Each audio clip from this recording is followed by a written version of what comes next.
Learning a ton about inflammation and autism. If you're a parent of an autistic child, stick with me here because I want to help you. I just listened to Dr. Theoharides, who presented at the Autism Parenting Summit, and he's an incredible scientist. He explained the role of inflammation in mast cells so well. Lots of information and referenced a ton of great studies, so it's probably going to take me a few posts to explain everything. But in summary, the microglia in the brain can release pro-inflammatory mediators, and the inflammation in the specific areas of the brain are resulting in the behaviors we see. He has looked at flavonoids, specifically luteolin, that reduces oxidative stress and MMP9 release, ultimately with the goal here to decrease and control inflammation. The company is called Algonaut, but I'll talk more about these products in the next video. So exciting to have this information and research and ways we can potentially help our children. There's evidence that mast cells can penetrate the blood-brain barrier and break its integrity. A study demonstrated that cerebral mast cells participate in MMP activation, which is an enzyme involved in breaking down components of the extracellular matrix. In the brain, we have microglia as defense instead of white blood cells. And the mast cells activate microglia that release pro-inflammatory mediators that cause localized inflammation. Mast cells also cause neuronal excitability.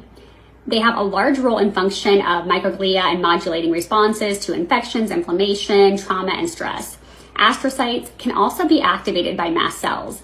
The richest source of mast cells in the brain is in the diencephalon, where behavior is regulated. This has been so exciting to learn all the potential benefits of luteolin, a flavonoid or a naturally occurring compound in plants with antioxidant properties. So luteolin has been shown to reduce oxidative stress, inhibit inflammation, inhibit mast cells and microglia activation, inhibit release of MMP9, inhibit neurotoxicity, increase memory, act as a weak metal chelator, is protective against methylmercury-induced mitochondrial damage. It's neuroprotective and mimics brain-derived neurotrophic factor, which is a protein essential for neuron survival and growth and regulates synaptic plasticity for learning and memory. It inhibits mTOR pathway, which regulates various cellular processes, gene expression, and synaptic functions. And there's been genetic mutations identified in this pathway in some cases of autism spectrum disorder, making it a potential target. It's unbelievable how this one flavonoid can have all these positive effects. And I'll talk to you about what contains luteolin and supplements in the next post. Where do we get luteolin? So luteolin is found in fruits such as apples, oranges, lemons, limes, and vegetables like broccoli, celery, and peppers, but its bioavailability, or the amount that gets into the bloodstream, is low because it's poorly soluble in water, limiting its absorption, and then it's metabolized rapidly in the liver and intestines. So Dr. Theoharides worked with Algonaut to develop a formulation in olive oil to increase absorption. It's available as a capsule and a liquid formulation, and he even has a low phenol formulation to consider those that can't metabolize phenols efficiently.